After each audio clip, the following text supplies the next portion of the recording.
रहा है कि बायोलॉजिकल क्लासिफिकेशन में मेनली 5 किंगडम होते हैं, जिसमें क्या इंक्लूड होता है? Monera, protista, fungi, plant and animal. ठीक है, ये 5 किंगडम किसने दिया था? R.H. वुडकर ने दिया था। आपको नाम याद होने चाहिए, किसने दिया था? R.H. वुडकर ने दिया था। इसके अलावा हमने और क्या क्या पढ़ा था? इसके अलावा हमने ये भी पढ़ा था कि मेनली हम लोग यहाँ पे किंगडम एनिमेलिया की बात कर रहे हैं। ठीक है, तो किंगडम एनिमेलिया में 11 फाइलम होते हैं। 11 फाइलम होते हैं। कौन कौन से? मैंने लास्ट वीडियो में पूरे फाइलम को सीक्वेंस में बताया था। सीक्वेंस में याद रहना जरूरी है, क्योंकि जैसे इसका सीक्वेंस बढ़ता रहता है, फिर कोलिफेरा आया, फिर नियर्डेरिया आया, टिनोफोरा आया, प्लेटिहेलमिन्थेस, एस्करमेंथेस, जैसे जैसे इसका फाइलम बढ़ता रहता है, इसमें कुछ न कुछ इवोल्यूशन होता रहता है, ये इवॉल्व होते रहते हैं। ठीक है, जैसे इसका सर्कुलेटरी सिस्टम, रेस्पिरेटरी सिस्टम, ये ऑर्गन आया, पहले डिफ्यूजन के थ्रू हो जाता है, ये सब सर्कुलेशन, रेस्पिरेशन, फीडिंग, ये सब डिफ्यूजन के थ्रू हो जाता था।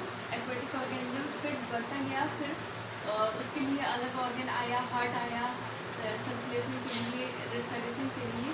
ठीक है, तो जैसे जैसे इसका सीक्वेंस बढ़ता गया फाइलम का, वैसे वैसे ये ऑर्गेनिज्म में इवॉल्व हो गया। मेनली पहले देखते हैं, फर्स्ट फाइलम हमारा पोरीफेरा था। ठीक है, पोरीफेरा था, जिसका एग्जाम्पल था स्पॉन्जिया, स्पॉन्जिया। ठीक है, पोरीफेरा से हमारा 11th फाइलम आता है कॉर्डेटा। कॉर्डेटा आते आते ऑर्गेनिज्म जो होता है वो और भी ज़्यादा कॉम्प्लेक्स हो जाता है। ये निकाल लेती हूँ, पता नहीं आवाज़ क्लियर आता होगा या नहीं। ठीक है, तो पोरीफेरा से आते आते कॉर्डेटा, पोरीफेरा के बाद नाइजीरिया, टिनोफोरा, प्लेटिहेलमिन्थेस, एस्करमेंथेस, ऐसे आते आते उसमें कुछ न कुछ चेंजिंग आता रहता है, इवॉल्व होता जाता है। ठीक है, रेडियल सिमेट्री से पैलेटल सिमेट्री आया, जर्म लेयर्स प्रोटोप्लास्टिक से ट्रिप्टोप्लास्टिक आया, सिलोमेट, एसिलोमेट आया, किसी में सिलोसिलोमेट आया, एंड फाइनली सिलोमेट आया। और सिलोमेट का भी डिफरेंट टाइप्स के आते हैं। तो जैसे जैसे इसका फाइलम का सीक्वेंस बढ़ता गया, वैसे वैसे इसमें इवोल्यूशन भी होता गया। ठीक है, कुछ ना कुछ इसका कैरेक्टर में भी इवॉल्व होता गया। तो इसलिए पहली बात तो फाइलम जो भी है उसको सीक्वेंस में याद रहना जरूरी है। ठीक है, नेक्स्ट क्या देखते हैं? लास्ट वीडियो में यही देखा था कि फाइलम कौन कौन से है सीक्वेंस में, और उसका नाम क्या क्या है, एग्जाम्पल क्या क्या है, मेन कैरेक्टर क्या क्या है, कहाँ से सेगमेंटेशन स्टार्ट हुआ था, कौन एक्सक्लूसिवली मेराइन था।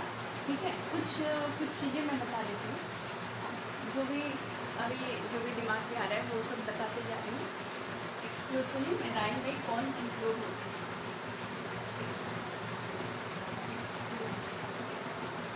मेराइन वैसे बहुत ज़्यादा फाइलम एक्वेटिक होते हैं, लेकिन एक्सक्लूसिवली मेराइन, अच्छा एक्सक्लूसिवली मेराइन जो फाइलम होगा उसमें सेक्सुअल रिप्रोडक्शन भी जो होगा वो एक्सटर्नल ही होगा। ठीक है, इंटरनल नहीं होगा, एक्सटर्नल ही होगा। एक्सक्लूसिवली मेराइन का ये भी कैरेक्टर होगा कि सेक्सुअल रिप्रोडक्शन जो होगा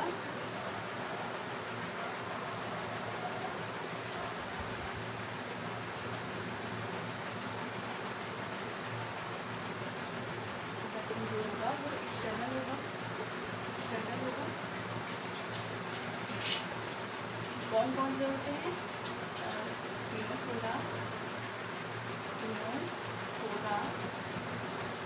टिनोफोरा जो कि बायोलुमिनेसेंट होती है। ठीक है, Ctenophora is our third phylum है। टिनोफोरा, टाइनोडर्मेटा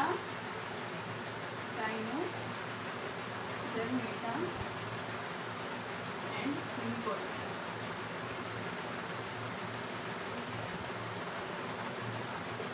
वैसे ये तो मुझे लास्ट में बताना चाहिए था, जब पूरा फाइलम का सारा कैरेक्टर बता देती तब बताना चाहिए था। चलिए कुछ चीज़ें अभी भी देख लेते हैं। तो एक्सक्लूसिवली मेराइन हो गया। ठीक है, सेगमेंटेशन किसमें होता है? सेगमेंटेशन यानी कि ऑर्गेनिज्म जो है उसमें ऐसे मान लीजिए ये आपका अर्थम ही है। ठीक है, ये अर्थम है,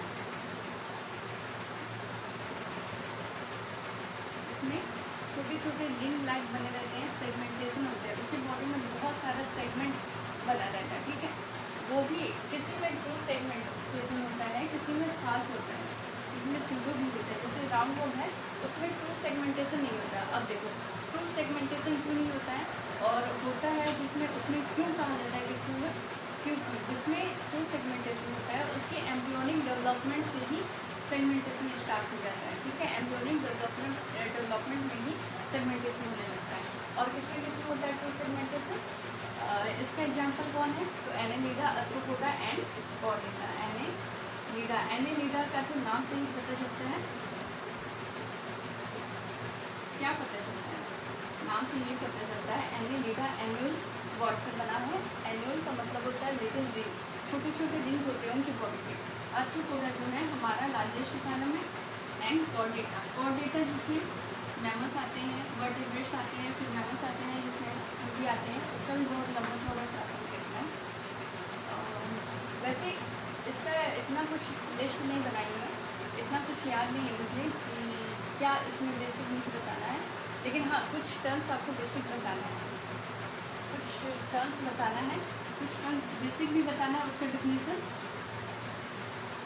और उसके अलावा ये भी बताना है कि किस बेसिस पे क्लासिफिकेशन हुआ है, किस बेसिस पे हुआ है, मतलब किसमें सिनोम है, किसमें सिमेट्री कैसा है।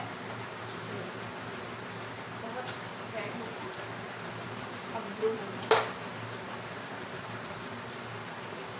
मेनली बेसिक देख लेते हैं, या फिर बेसिक जानिए आप अपने नज़र में, या फिर बेसिस जानिए किस बेसिस पे क्लासिफिकेशन हुआ है, या फिर कुछ टर्म्स जानिए इसका बेसिस जानिए।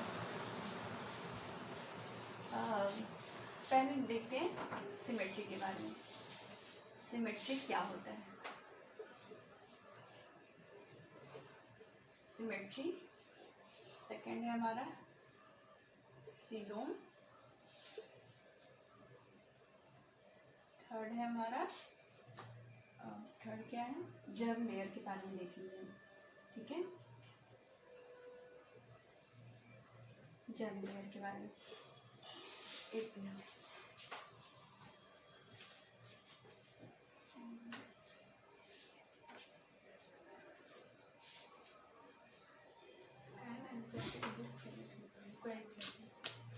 फिर से उल्टा सीधा हो गया।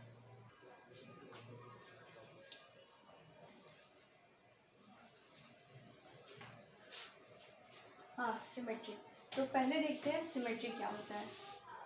ये लिखा देती हूँ डिफिनेशन। सिमेट्री पहले लिखाती हूँ फिर बताती हूँ। जियोमेट्रिकल, वैसे इसका डिफिनेशन कहीं नहीं पूछता है। जियोमेट्रिकल डिस्ट्रीब्यूशन,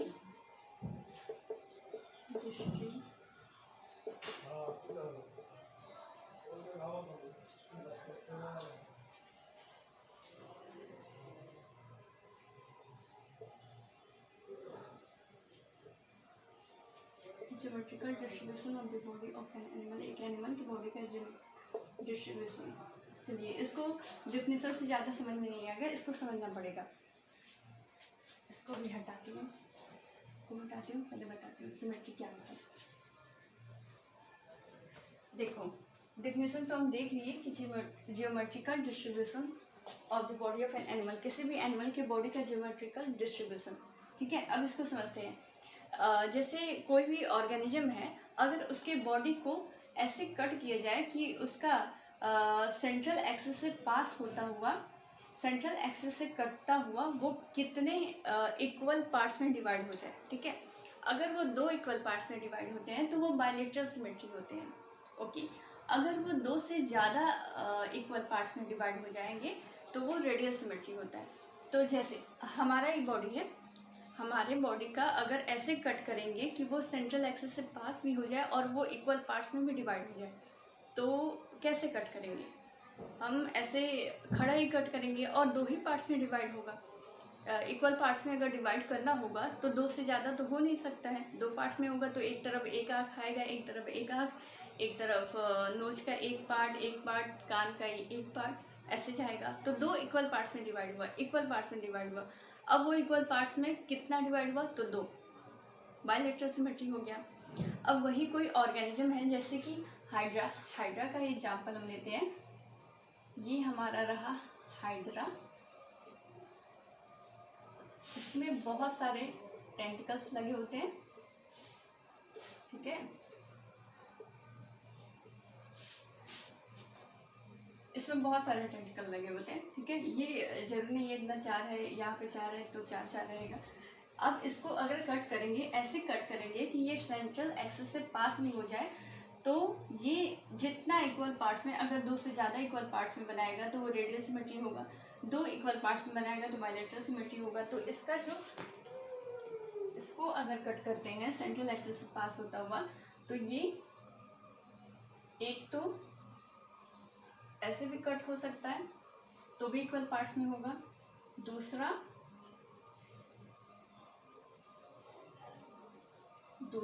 अगर इसको दूसरे साइड से भी कट करें, देखो एक तो बीच से काटेंगे तो भी हो जाएगा, अगर इसको साइड में रख के भी काटे तो भी हो जाएगा, तो भी इक्वल पार्ट्स में डिवाइड हो जाएगा अगर बहुत सारे टेंटिकल हैं तो।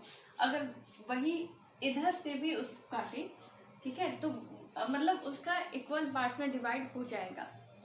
सेंट्रल एक्सिस से पास होता हुआ इक्वल पार्ट्स में अगर 2 से ज़्यादा डिवाइड हो जाए तो वो रेडियल सिमेट्री में आएंगे। मतलब उसका बॉडी कोई फिक्स नहीं है कि सिमेट्री मतलब 2 आँख है, 2 हाथ है, तो दो पेयर में है तो बायलैटरल उसका सिमेट्री हो, ठीक है। उसका बॉडी कोई फिक्स नहीं है कि उसका सिमेट्री बायलैटरल ही हो।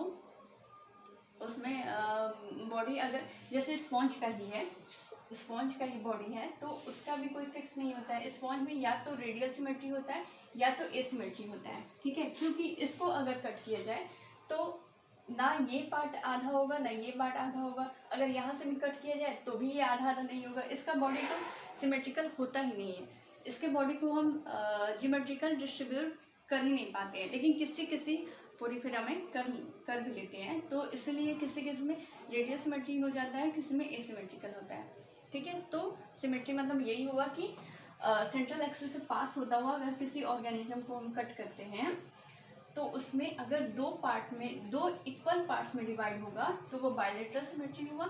अगर 2 से ज़्यादा इक्वल पार्ट्स में डिवाइड हुआ तो वो रेडियल सिमेट्री हुआ। एंड किसी में अगर इक्वल पार्ट्स में डिवाइड नहीं हुआ तो वो एसिमेट्रिकल हुआ। तो पोरीफेरा से स्टार्ट करते हैं। पोरीफेरा तब किस टाइप का सिमेट्रिकल होगा, उसमें पोरीफेरा में किस टाइप का होगा, एसिमेट्रिकल।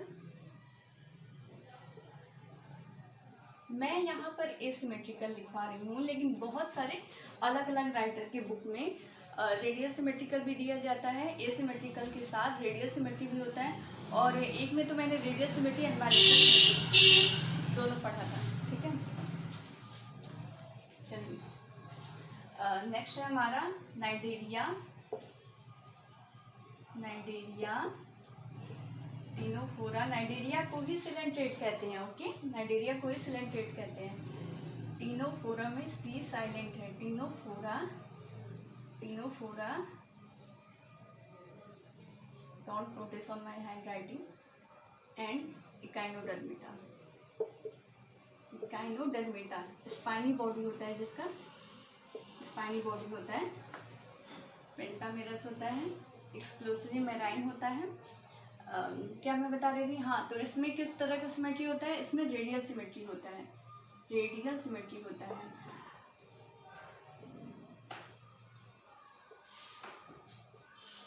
अब जैसे इकाइनोडर्मेटा को ही देख लो, अगर इसके बॉडी को अगर कट किया जाएगा, एक रफ डायग्राम में बनाए बस, है ना, तो ये 2 इक्वल पार्ट्स में डिवाइड हो पाएंगे, नहीं हो पाएंगे, तो ये नहीं होगा बायलैटरल सिमेट्री, ठीक है। लेकिन इकाइनोडर्मेटा जो होता है इसका एडल्ट स्टेज में रेडियल होता है, लेकिन लार्वल में बायलैटरल होता है। ये बहुत इंपॉर्टेंट है। अगर क्वेश्चन ये पूछे कि इकाइनोडर्मेटा का लार्वल स्टेज में कैसा सिमेट्री होता है, तो लार्वल में बायलैटरल होता है, बायलैटरल। वैसे काउंटिंग तो एडल्ट का ही होता है, इसलिए एडल्ट का अगर देखें तो रेडियल होगा, लेकिन लार्वा का देखें तो बायलैटरल होगा, ठीक है। इसके अलावा जो भी हैं प्लेटीहेलमिन्थेस, एस्केलमिन्थेस और जो भी है प्लेटीहेलमिन्थेस से स्टार्ट हो जाता है हमारा बायलेट्रल सिमेट्री।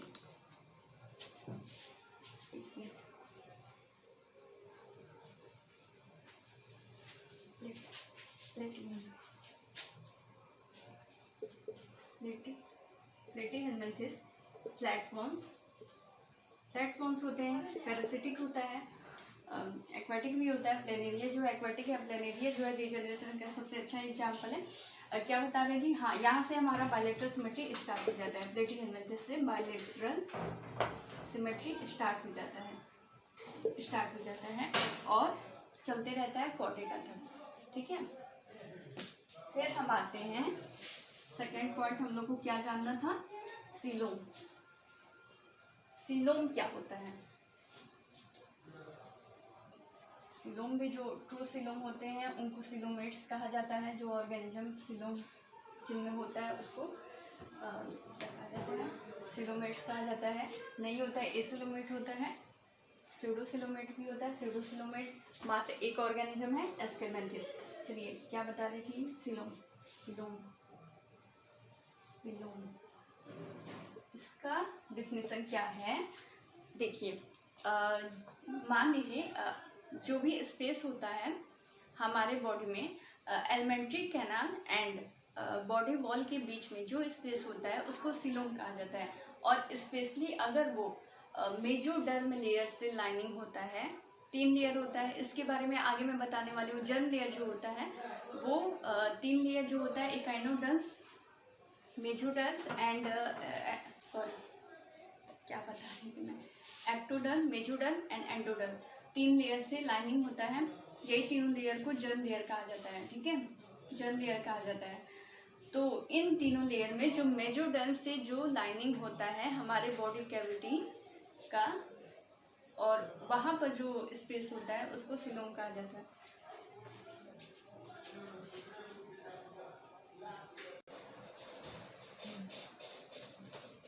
क्या मैं बता रही थी, सीलोम। हाँ, तो जो स्पेस होता है, मान लो ये कोई ऑर्गेनिज्म है, ठीक है, ये कोई ऑर्गेनिज्म है, ये उसके अंदर का एलिमेंट्री कैनाल है, माउथ से होता हुआ एनस तक का एलिमेंट्री कैनाल होता है। ये एलिमेंट्री कैनाल मान लो,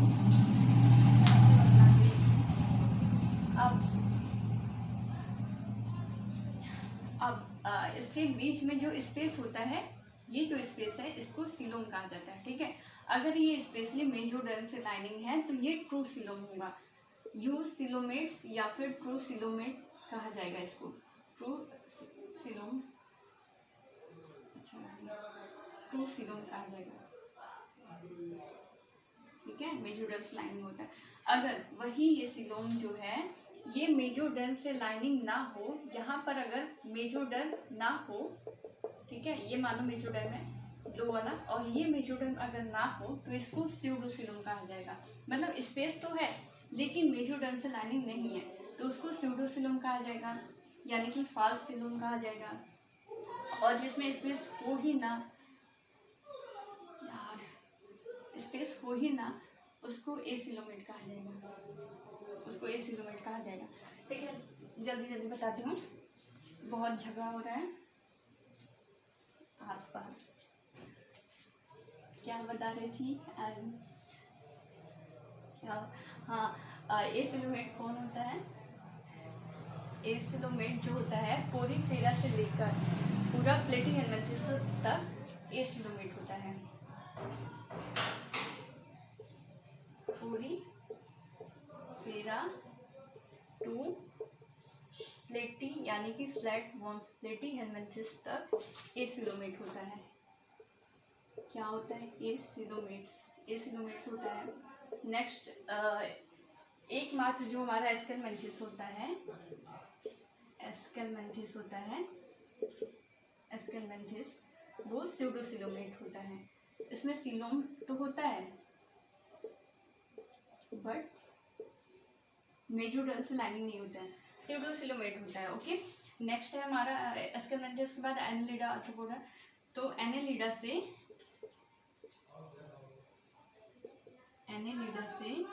कॉर्डेटा तक का जो होता है वो क्या होता है, कॉर्डेटा तक का जो होता है वो यूसिलोमेट या ट्रूसिलोमेट होता है। ठीक है, ट्रूसिलोमेट होता है।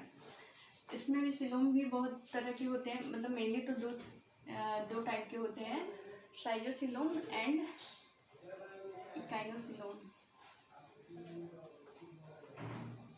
साइजोसिलोम जो होता है वो होता है मोलस्का तक, इकाइनोडर्मेट से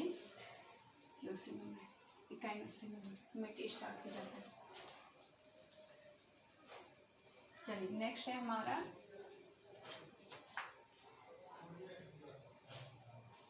एक्चुअली इतने टाइम बाद मैं भी वीडियो बनाती हूँ कि मैं खुद ही भूल जाती हूँ कि और मुझे क्या बताना है और फिर रिवीजन भी कभी कभी नहीं कर पाती हूँ, कभी मूड बन जाता है तो बना लेती हूँ ऐसे बस। और क्या बताना था, जर्म लेयर। जर्म लेयर क्या होता है? जर्म लेयर देखिए, हमारा बॉडी है मेल कैसे ग्रो होता है, कैसे डेवलपमेंट होता है। तो पहले मेल गैमेट्स आए और फीमेल गैमेट्स आए, ये दोनों फ्यूज होते हैं। फ्यूज होके क्या बनाता है, सिंगल डिप्लॉयड सेल क्या बनाते हैं, जाइगोट बनाते हैं। ठीक है, ये हमारा जाइगोट है। जाइगोट से क्या बनता है, एम्ब्रियोनिक डेवलपमेंट जब होता है तो जाइगोट से क्या बनता है, जाइगोट से मोरुला बनता है, 8 सेल्ड स्टेज मोरुला बनता है। इसमें क्लीवेज होता है, क्लीवेज भी मैंने एक वीडियो में बताया है, क्लीवेज होता है, सब्सक्राइब करो फिर जानो। ठीक है, क्लीवेज होता है, क्लीवेज से मोरुला बनता है, मोरुला से ब्लास्टुला, ब्लास्टुला, ब्लास्टुला से गैस्ट्रुला बनता है। गैस्ट्रुला जो होता है उस स्टेज में 3 लेयर जर्म लेयर बनते हैं। 3 जर्म लेयर का फॉर्मेशन होता है और उसका मूवमेंट होता है, यानी कि उसका अरेंजमेंट होता है। वो तीनों जर्म लेयर कौन कौन होते हैं, ectoderm, mesoderm and last endoderm. Endoderm जो है सबसे अंदर रहता है। देखो सीक्वेंस में तो ये तीनों आते हैं, एक्टो, मेसो, देन एंडो, लेकिन फॉर्मेशन जो है पहले एक्टो का होता है, फिर एंडो का होता है, लास्ट में मेसोडर्म का होता है। मेसोडर्म का लास्ट में होता है, लेकिन ये दोनों के बीच में प्रेजेंट होता है। ठीक है, दोनों के बीच में प्रेजेंट होता है, लेकिन लास्ट में इसका फॉर्मेशन होता है। तो ये तीनों जर्म लेयर का फॉर्मेशन होता है। अब ये तीनों जर्म लेयर का फॉर्मेशन होता क्यों है, क्योंकि ये तीनों जर्म लेयर जो होता है ये डिफरेंट टाइप्स के टिश्यू इससे जनरेट होते हैं, या फिर ये भी कह सकते हैं कि जो भी हमारा ऑर्गन है ये यही तीनों जर्म लेयर मिलके बनाता है। ठीक है, जैसे हमारा ये रहा कनेक्टिव टिश्यू है, तो ये कनेक्टिव टिश्यू को कौन बनाता है, कौन सा जर्म लेयर बनाता है, मेसोडर्म बनाता है। उसके अलावा एक्टोडर्म जो है ये मेनली इपिथेलियल टिश्यू में प्रेजेंट होता है। एंडोडर्म जो है ये नर्वस टिश्यू में प्रेजेंट होता है, नर्वस सेल्स में प्रेजेंट होता है, डाइजेस्टिव सिस्टम में प्रेजेंट होता है, रेस्पिरेटरी में प्रेजेंट होता है, एंड रिप्रोडक्टिव में मेनली मेसोडर्म प्रेजेंट होता है। इसका भी है पूरा एक डिटेल में ही है कि कौन सा जर्म लेयर किस ऑर्गन को, किस टिश्यू को मेनली डिफ्रेंशिएट करते हैं। इसका भी पूरा एक है चैप्टर ही है। अभी फिलहाल इतना ही जानिए कि 3 जर्म लेयर होता है जो कि डिफरेंट टाइप्स के ऑर्गन एंड टिश्यू बनाते हैं। ठीक है, तो किसी किसी ऑर्गेनिज्म में ये तीनों प्रेजेंट होते हैं, या फिर किसी में एक भी नहीं होते हैं, या फिर किसी में केवल यही दोनों प्रेजेंट होते हैं, एक्टोडर्म एंड एंडोडर्म, क्योंकि मेसोडर्म तो लास्ट में बनता है। ठीक है, तो अब देखते हैं किस में प्रेजेंट होता है, कौन सा किस में प्रेजेंट होता है। जो हमारा पोरीफेरा होता है उसमें कोई जर्म लेयर नहीं होता है। जो हमारा पोरीफेरा जो होता है जिसमें बहुत ज़्यादा पोर होते हैं, पोर्स होते हैं छोटे छोटे, एक्वेटिक होते हैं, जिसमें सर्कुलेशन, रेस्पिरेशन, डाइजेशन ये सब जो है डिफ्यूजन के थ्रू हो जाता है। वाटर वेस्कुलर सिस्टम उसमें प्रेजेंट होता है, वाटर आते हैं, बहुत सारे ऑस्टिया छोटे छोटे पोर्स होते हैं उसके थ्रू आते हैं, एंड ऑस्कुलम के थ्रू निकल जाते हैं। तो ये होता है पोरीफेरा का कैरेक्टर। अब पोरीफेरा में क्या होता है, जर्म लेयर नहीं होता है, नो जर्म लेयर, यानी कि कोई जर्म लेयर नहीं होता, ना एक्टोडर्म होता है, ना एंडो, ना मेसो, कोई जर्म लेयर नहीं होता है। नेक्स्ट है नाइडेरिया एंड, नाइडेरिया को और क्या कहा जाता है, सिलेंट्रेट्स, नाइडेरिया एंड टिनोफोरा। इन दोनों में क्या होता है, डिप्लोब्लास्टिक होता है। डिप्लो यानी कि दो, डी डिप्लो, यानी कि 2। डिप्लोब्लास्टिक होता है 2। जर्म लेयर होता है कौन कौन से होते हैं? Ectoderm and endoderm. इस एक पेज पर नेक्स्ट हमारा प्लेटीहेलमिन्थेस। प्लेटीहेलमिन्थेस से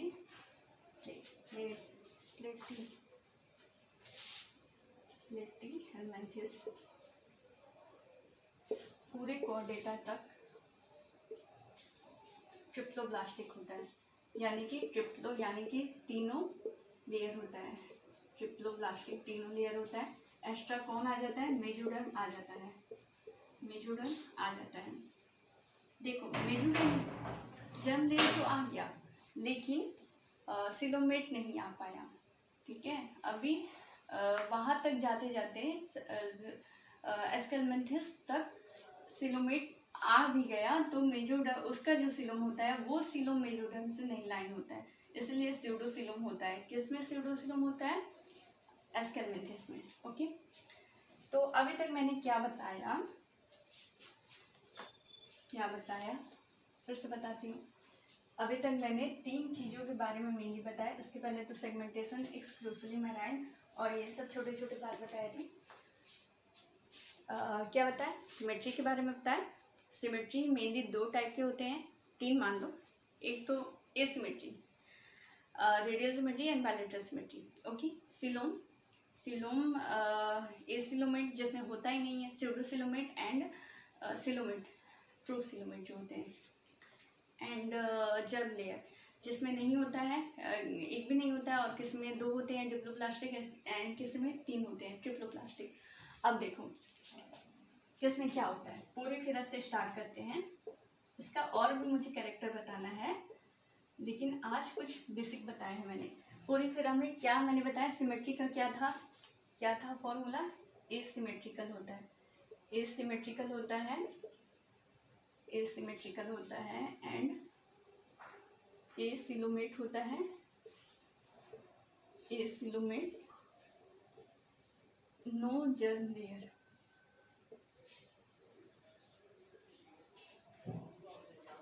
पता नहीं कहाँ चली गई मैं। No germ layer. फिर नाइडेरिया एंड सिलेंट्रेट्स में क्या, टिनोफोरा में क्या होता है? नाइडेरिया एंड टिनोफोरा में क्या होता है? सिमेट्री की क्या बात होती है उसमें? रेडियल सिमेट्री होती है। सिमेट्री जो होता है वो रेडियल सिमेट्री होता है। उसके सेंट्रल ऑफ एक्सिस से अगर उसको कट किया जाएगा तो बहुत सारे पार्ट्स में डिवाइड हो जाएंगे। ओके, रेडियल सिमेट्री इन दोनों में होता है। सिलोम की क्या बात होती है इसमें? एसिलोमेट होती है। सिलोम नहीं होता है, कोई स्पेस नहीं होता है। जर्म लेयर की क्या बात होती है इसमें? डिप्लोब्लास्टिक होती है। डिप्लोब्लास्टिक यानी कि no germ layer, sorry 2 germ layer होता है। डिप्लोब्लास्टिक यानी कि 2 जर्म लेयर होता है। नो जर्म लेयर तो पोरिफेरा में होता है। फिर प्लेटीहेलमिन्थेस। अच्छा, एक चीज बार बार पूछता है, प्लेटीहेलमिन्थेस है, बार बार पूछता है कि किसमें कौन सा कैरेक्टर फर्स्ट टाइम आया। ठीक है, तो बायलैटरल सिमेट्री फर्स्ट टाइम आया, किसमें आया? प्लेटीहेलमिन्थेस में आया। इसमें सिलोम की क्या बात है? सिलोम इसमें भी एसिलोमेट है, एसिलोमेट है। एंड ट्रिप्लोब्लास्टिक भी इसमें आ गया पहली बार। इसमें 2 चीज पहली बार आ गया। ट्रिप्लोब्लास्टिक फर्स्ट टाइम क्या क्या आया इसमें? फर्स्ट टाइम बायलैटरल सिमेट्री आया एंड ट्रिप्लोब्लास्टिक आया। नेक्स्ट है हमारा एस्केलमेंथिस। ये भी तो जरूरी है भाई साहब। एस्केलमेंथिस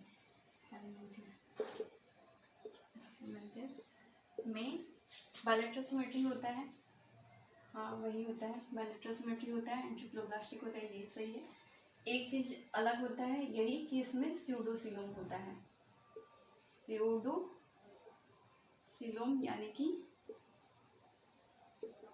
कि फाल्स सिलोम होता है। ठीक है, जो सिलोम होता है वो मेसोडर्म से लाइनिंग नहीं होता है। फिर क्या आता है, यही एकमात्र है जो स्यूडोसिलोम है। इन दोनों में क्या खासियत है कि रेडियल सिमेट्री है एंड डिप्लोब्लास्टिक है। इसमें क्या है कि इसमें कुछ भी नहीं है, पोलीफेरा में कुछ भी नहीं है, सब कुछ बस एक वाटर वेस्कुलर सिस्टम होता है, कैनाल सिस्टम होता है, उसके थ्रू होता है। पोलीफेरा की बात कर रही हूँ। जो स्पॉन्ज होता है, बहुत सारे पोर्स होते हैं, उसमें कैनाल सिस्टम होता है, वाटर वेस्कुलर सिस्टम होता है, उसके थ्रू सब कुछ होता है। यानी कि डाइजेशन, सर्कुलेशन, रिस्पिरेशन सब कुछ पानी के थ्रू आता है। ऑक्सीजन आता है, फूड पार्टिकल्स आता है, वो अपना लेता है, ऑक्सीजन लेता है, जो निकालना होता है वो पानी के थ्रू ही निकाल लेता है। एक ही क्या बोलते हैं, स्पेस के थ्रू या फिर पोर से बोल दूँ, लार्ज पोर्स के थ्रू, ऑस्टिया के थ्रू, ऑस्कुलम के थ्रू बताऊंगी इसके बारे में आगे। फिर एस्केलमेंथिस एनेलिडा। एनेलिडा से हमारा सिलोमेट स्टार्ट हो गया।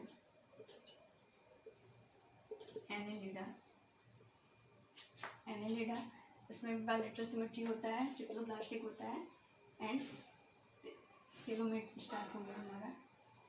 ट्रू सिलोमेट, यू सिलोमेट या फिर सिलोमेट भी केवल कह सकते हैं, ये स्टार्ट हो गया। कहाँ से फर्स्ट टाइम आ गया, कहाँ पे, एनेलिडा में। ठीक है, रेडियल सिमेट्री नाइडेरिया टिनोफोरा में आया, डिप्लोब्लास्टिक फर्स्ट टाइम इसमें आया, केवल इसमें आया, नाइडेरिया एंड टिनोफोरा में आया। प्लेटिहेलमिन्थेस में फर्स्ट टाइम बायलैटरल सिमेट्री आया, ट्रिप्लोब्लास्टिक आया। एस्केलमेंथिस में स्यूडोसिलोमेट आया, एनेलिडा में सिलोमेट फर्स्ट टाइम आया। ओके, अब मुझे क्या बताना है, मैंने यही तीनों आज बताया है। सिमेट्रिकल क्या होता है, तो जियोमेट्रिकल डिस्ट्रीब्यूशन होता है। सिलोम क्या होता है, स्पेस होता है body wall and alimentary canal के बीच में। जर्म लेयर क्या होता है, 3 जर्म लेयर होता है, जो कि किसी भी ऑर्गन या टिश्यू का फॉर्मेशन करता है, उसके एम्ब्रियोनिक डेवलपमेंट की ही ड्यूरेशन में, टाइम में। अब मुझे आगे क्या बताना है, तो आगे मैं एक एक करके सभी जो फाइलम है उसका थोड़ा बहुत कैरेक्टर बताऊंगी। ये चैप्टर तो बहुत लंबा ही खींचेगा। चलिए, और मुझे एक चीज़ बताना है आप लोगों को, वो मैं नेक्स्ट वीडियो में बताऊंगी। सिलोम कितने टाइप के होते हैं, शाइजोसिलोम और एक और जो होता है वो। ठीक है, तो आई होप आपको समझ में आया होगा। Thank you so much.